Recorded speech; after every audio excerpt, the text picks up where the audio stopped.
ज्ञान उधति अरु ज्ञान घन सदगुरु शंकर रूप। नमो नमो बहुबारही सकल सुपूजन हो।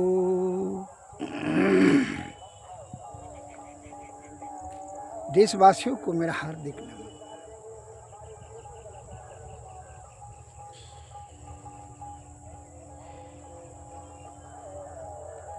मोहन सा सब शोभन हारा, देखहि स्वप्न अनेक प्रकारा।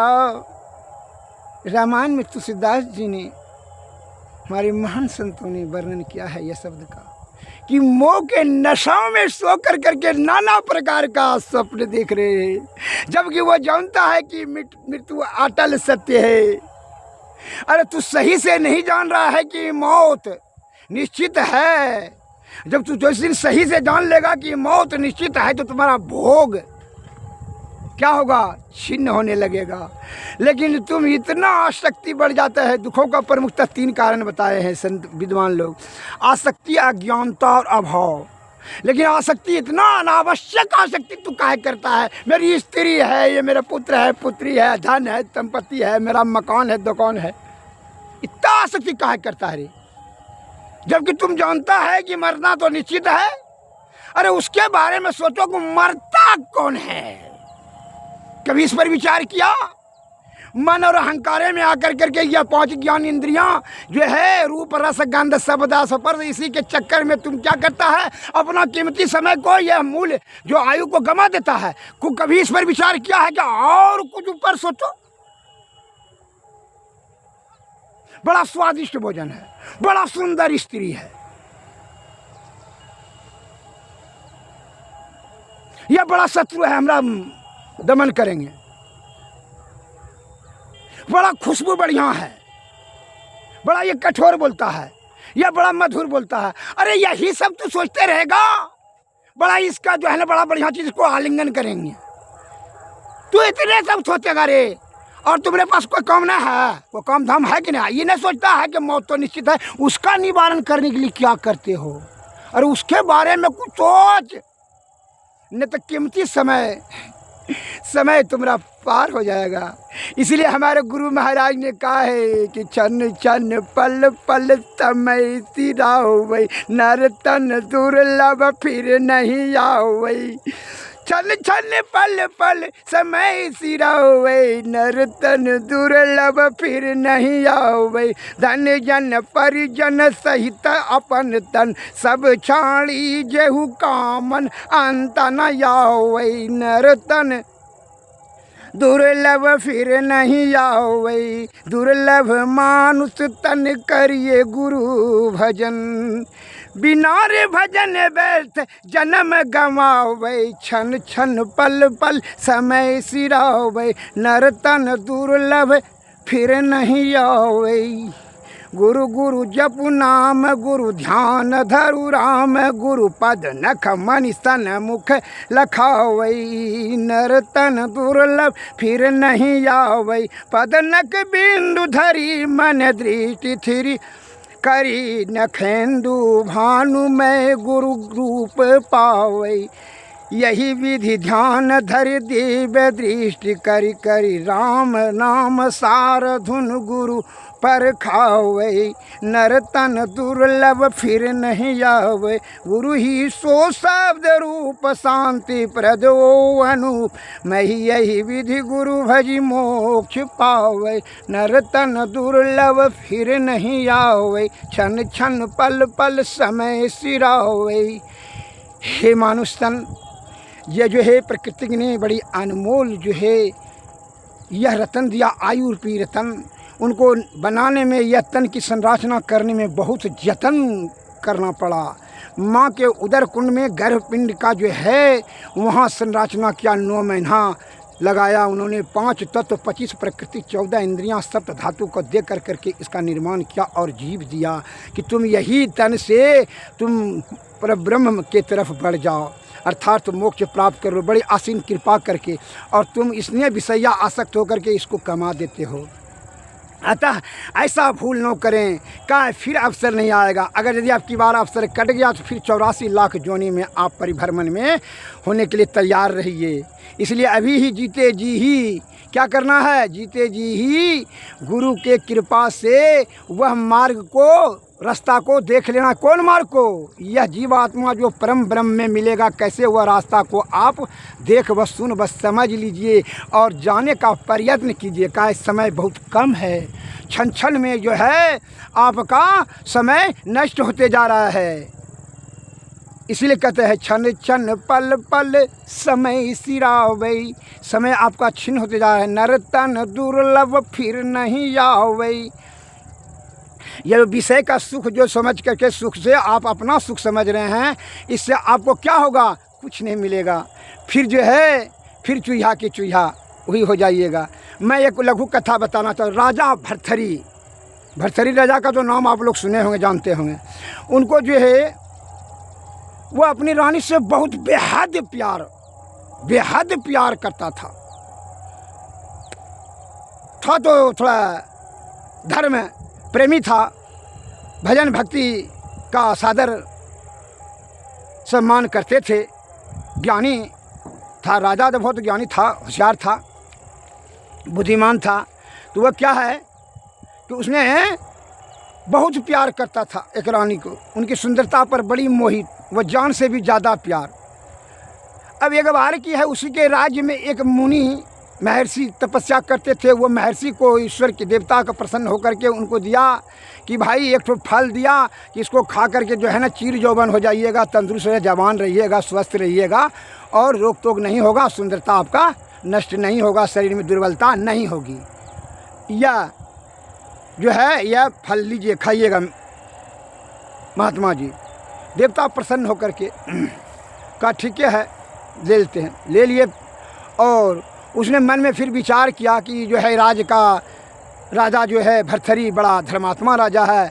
अरे अब हम तो तपस्या करें, अब तो हमको मरना ही ठीक रहेगा, छोड़िए हम तो तपस्या कर करके अपना शरीर को छोड़ कर करके ब्रह्म में मिल जाएंगे। वो तो पहुँचे हुए थे कि इस सब शरीर में जो है जीर्ण शरीर को ढोने से क्या लाभ है। ये राजा को देते हैं, ढेर दिन जीवित रहेगा तो जो है बढ़िया से राज करेगा, इससे बड़ा धर्म होगा, धर्म की वृद्धि होगी। महात्मा जी ने बड़ा दया का भाव आकर के महात्मा जी ने भर्तृहरि राजा को आकर के वो दे दिया, करके इसको खा करके चीर यौवन होइएगा, तंदुरुस्त रहिएगा, जवान रहिएगा। कहा ठीक है प्रभु। बड़े आदर सम्मान से उनको स्वागत किया, खाना पीना खिलाया। महात्मा जी फिर चले गए। तो उसने राजा ने क्या किया, वो अपना ने खा करके वो जो रानी से जो मोहब्बत, बहुत प्यार, बहुत आसक्ति था, तो राजा ने वो रानी को दे दिया वो फल को। खा करके तुम जो है ना चीर जवान, ढेर दिन तक जवान रहेगी, सुंदर रहेगी, जवानी बरकरार रहेगा। तो उसको दे दिया। क्या जिससे जिस पर जाकर सत्य सने उस पर उसका न मिले उन्हें कछु संदेह। जिससे जिसको प्यार है वो उसके दुर्गुण नज़र नहीं आएगा, जो है उसका जो है ना सब जो है ना भूल जाएगा, उसका जो है वो भूल गया, उसके सुंदरता पर मोहित होकर के वो आकर्षित होकर के उसको दे दिया, अपना ध्यान ही नहीं रहा। और वह स्त्री क्या हुआ, वह स्त्री को प्यार था उसके दीवान से। वह जो है वह फल जो है रात में जब दीवान आया उसी से वो प्रेम करती थी वही रानी ने। तो रानी ने उसको फल दे दिया, वो दीवान को, सिपाही को जो पहलवान उलमान था, उसी से वह प्रेम करती थी, हार्दिक प्रेम। इसलिए कहा गया है मनुष्य भागस्य वर्षा काले तिरिया चरित्र दैवो न जानती तो मनुष्य कुता है। अरे देवता भी नहीं जानता है तो मनुष्य कहाँ से जानेगा तिरिया का चरित्र और मनुष्य का भाग और वर्षा काल। तो तुम साधारण मनुष्य क्या जानोगे। अब वह स्त्री ने वो दीवान को दे दिया, और दीवान जितना था कि जो समझ लीजिए जैसी प्रवृत्ति खराब रहेगा तो वह हर समय खराब ही रहेगा। दूसरे के साथ अगर अन्याय करा तो समझ लो आपके साथ न्याय कभी नहीं करेगा, वो भी खराब ही होगा। अगर अकारण किसी को 5 लाठी मार रहा है, 5 गाली दे रहा है, तो समझ लीजिएगा आपके साथ में वैसे करेगा, आप उससे दूरी बना लीजिए। जो खराब रहेगा वो खराब है। तो वह दीवान करना था, तो जो खराब नहीं था तो दूसरे स्त्री से कैसे प्रेम करता। तो वह क्या कहता, पर स्त्री गमन करना जबकि महापाप है। तो वह जो दीवान जो है ना वो बेस्या से प्रेम करता था। वो जाकर दीवान ने बेस्या को दे दिया कि बेस्या जवान है। और वो फल जैसे वेश्या को दिया तो वेश्या ने मन में विचार किया ठीक है रखने दीजिए खा लेंगे।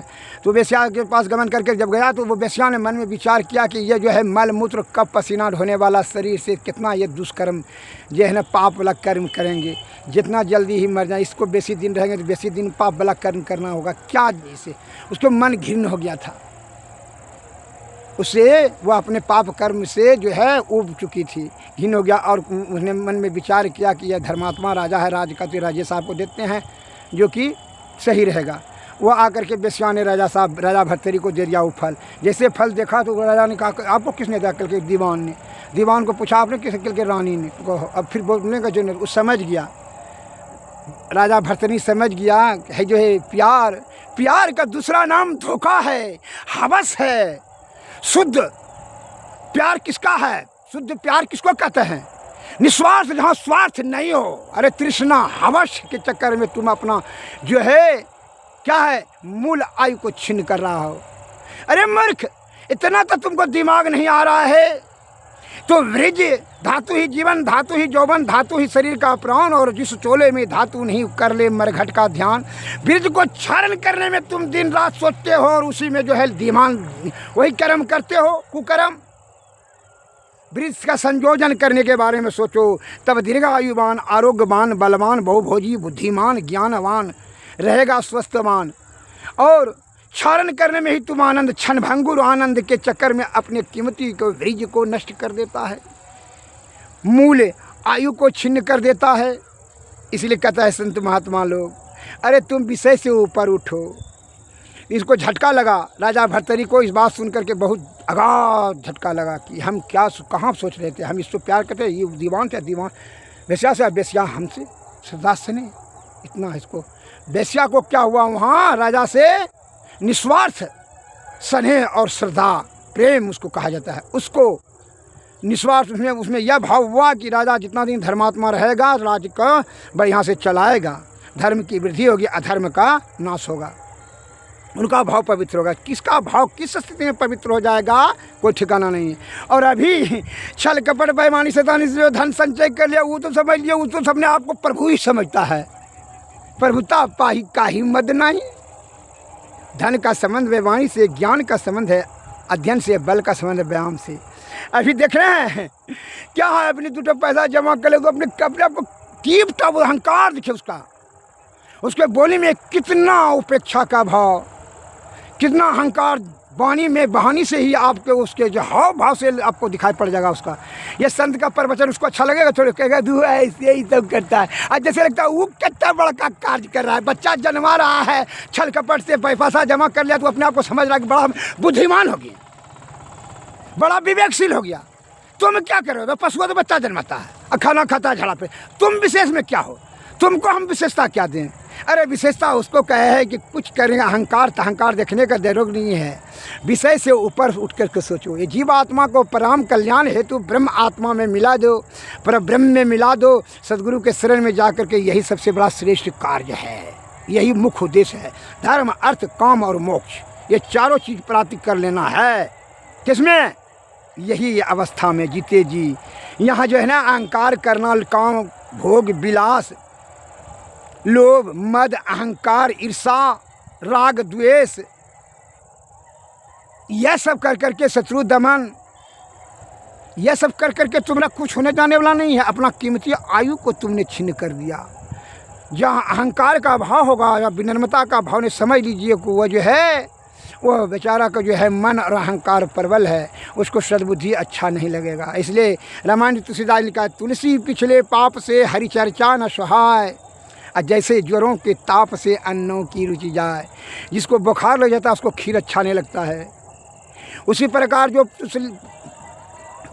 पाप का पुंज उसको जमा है तो उसको क्या लगेगा? प्रवचन अच्छा नहीं लगेगा। तो समझ लीजिएगा कि पाप का पुंज जमा हो गया है, इसीलिए उसी के कारण से यह 84 लाख योनि में जो है परिभ्रमण कर रहा है। अनादिकाल से जीवात्मा को कष्ट होते रहेगा, उसका कल्याण होना बड़ा मुश्किल है। जिसको जो है दया, भाव, क्षमा, विनम्रता, सहानुभूति, ईश्वर के प्रति आस्था, प्रेम, श्रद्धा, स्नेह, सत्संग में जाने की अभिरुचि, प्रवचन सुनने की अभिरुचि, नहीं हो तो जान लीजिए कि वह पाप रूपी पोटली उसका पुरजों का काब जमा है। देखा आदमी ने कहता है कि वह कैसे प्रश्न मस में उठा है कि जो असत्य झूठ रहा गलत छलत रास्ते पर जाता है तो वही सुखी रहता है, क्योंकि वो तो आपको देखने में लगा है।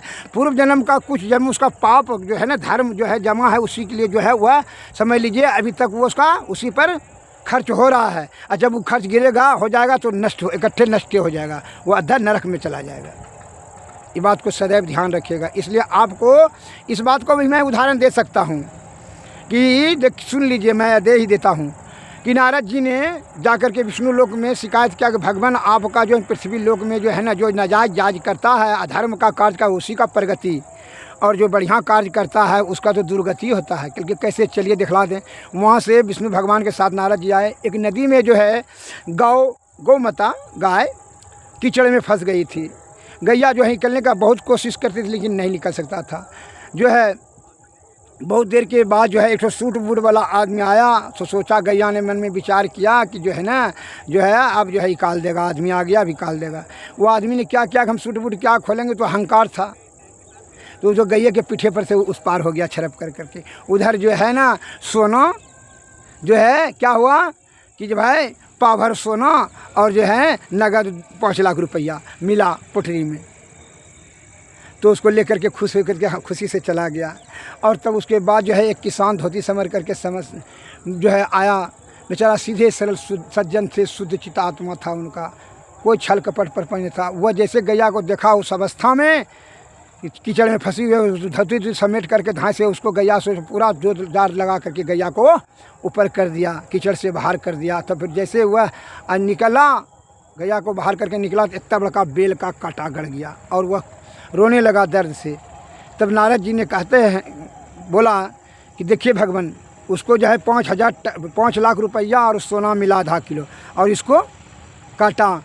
क्योंकि चलो उसका हिसाब किया जाए। चंद्रगुप्त के पास में गया, जाकर डायरी उठा कर देखा तो कहा कि देखो जो उसको मिला वह धर्म का पूंजी जमा था, जो कि वह राजा बनने वाला था, इस जन्म में राजा बनने वाला था। लेकिन उतना धर्म वाला कार्य किया उसका जो है ना उतने आधा किलो सोना और 5 लाख रुपया लेकर के उसका मेंटेनेंस हो गया। खेल खत्म गया, अब राजा नहीं बनेगा, खर्च हो गया उसका धर्म।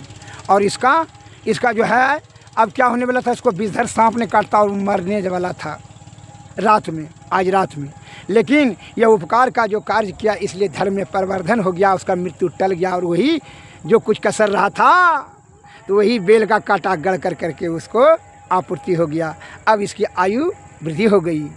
इसलिए यह सभी शब्द को गंभीर रूप से इसलिए कहता है, संतन की मति आती कोई से जाने नहीं कोई।